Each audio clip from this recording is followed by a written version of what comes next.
What is going on, guys? This is Joey Young coming at you with an update video on the waterfall tank.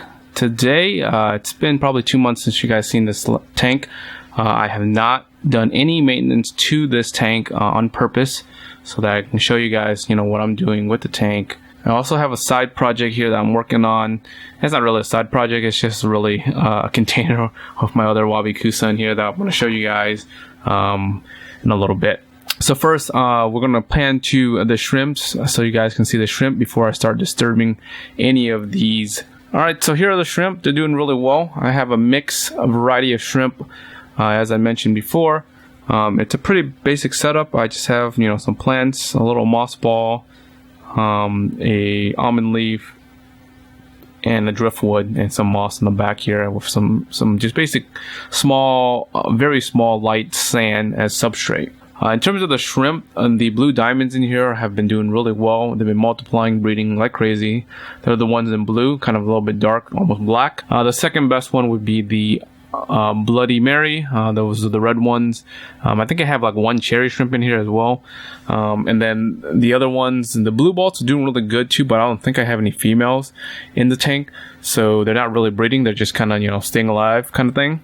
So I haven't really, gone and trimmed this Wabikusa tank at all. I meant to, keep it kind of crazy, foresty, so I can kind of do an update for you guys. It's going to be similar to the last video where you're going to see me, do a lot of trimming, but I'm not going to take them out individually. I'm just going to leave them here and just straight up trim them from the Wabikusa tank here and then replant, the plants that I would like.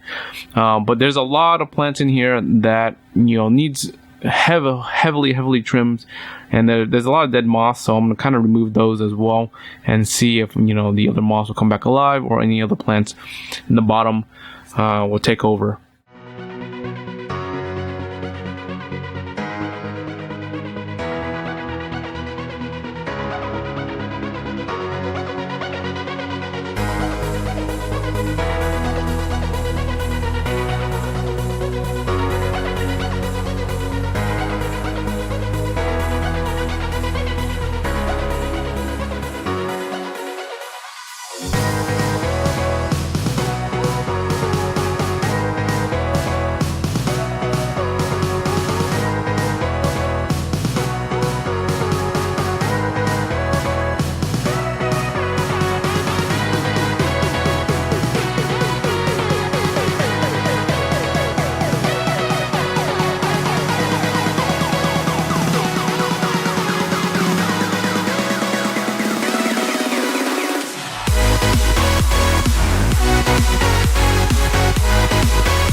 Alright, so here's the final trim on the tank. I'm going to grab this mist bottle real quick to mist it because, it's been exposed in the air for a while here. I just don't want it to die. And, the Wabikusa is doing really good. There's a couple of them in terms of the moss kind of colored back a little bit and kind of melted and died.